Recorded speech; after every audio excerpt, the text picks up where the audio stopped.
So a little while ago on Mother's Day, I got an amazing arrangement that my daughter got for me. It was a small little cactus, and it's starting to outgrow it. So I've taken it out of the original container. Look at that cute little flower. Oh my goodness. So I've taken it out of the original container so that I can transplant them, but I want to do it separately because I want them to be able to grow bigger. So I'm putting this cacti right here inside one of these self-watering pots. Let me show you what happens. So you have a pot that looks like this. And this comes out, and you put the water in here.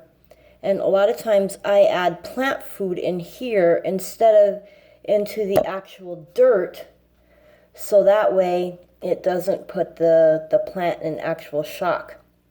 Because I wanted to make sure that the roots were lower on this, I peeled off some of the lower leaves.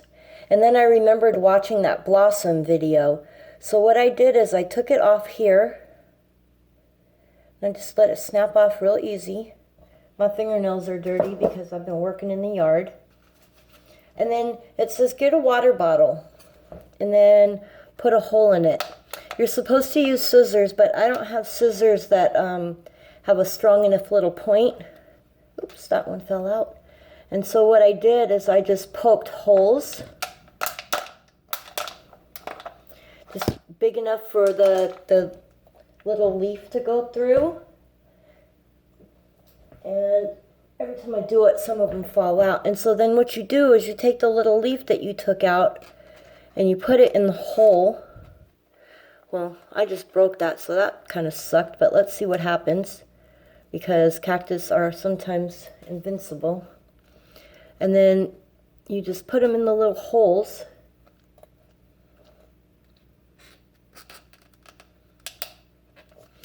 And then you fill it up with water, which is just that much.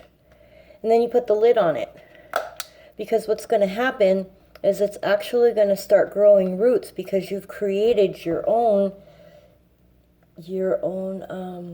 greenhouse in essence.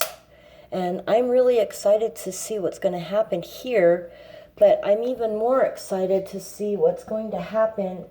Oops, one fell off again. Sorry. Where'd that go? Oh, there it is. Now I gotta stop touching it.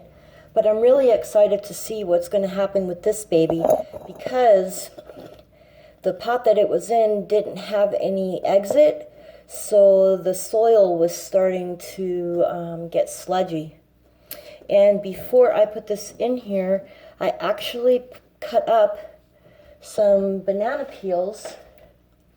What you want to do is you want to just get an old or ripened banana peel, and you take them and you break them up, probably like this. Sometimes I get a little OCD and I'll get scissors and I'll cut them up finely. But what you want to do is you want to take these and you want to bury them. I usually just take a spoon about this size, and then I come over here and I just find a little hole, or make a little hole, and I just bury them. If you bury them, you won't have to worry about any kind of bugs trying to prey over it.